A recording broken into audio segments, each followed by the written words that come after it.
পড়েন জীবনে কোনোদিন ক্যান্সার রোগে আক্রান্ত হবেন না। অনেক সময় এমন হয় হঠাৎ বিপদের সম্মুখীন হই আমরা, রেডি হয়ে বের হয়েছে অফিসে, হঠাৎ অ্যাক্সিডেন্টে করে যাই, হঠাৎ পেটের ব্যথায় অজ্ঞান, এরকম হয় না? আপনাদের হয় না? বিষ্ণু ইসলাম বলেন আকস্মিক দুর্ঘটনার বিপদ থেকে যদি কেউ বাঁচতে চায় সকাল সন্ধ্যা যেন প্রত্যেকে এই দোয়াটা পড়ে। সকালে যদি 3 বার পড়ে সন্ধ্যা পর্যন্ত হঠাৎ হঠাৎ বিপদ থেকে সে রক্ষা পাবে। To be protected from sudden calamity, sudden disaster, sudden calamity, হঠাৎ বিপদ, হঠাৎ ভয়ঙ্কর কোন আকস্মিক বিপদ থেকে আল্লাহ বাঁচায় দিবে। সকালে পড়লে সন্ধ্যা পর্যন্ত প্রোটেক্টেড, সন্ধ্যাবেলায় যদি 3 বার পরে সকাল পর্যন্ত প্রোটেক্টেড। সুবহানাল্লাহ পড়েন।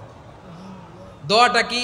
দোয়াটা হচ্ছে বিসমিল্লাহিল্লাযী লা ইয়াদুররু মা ইসমিহি শাইউন ফিল আরদি ওয়ালা ফিস সামাই ওয়া হুয়াস সামিউল আলিম। ছোট না? অনেক ছোট, মুখস্থ করবেন।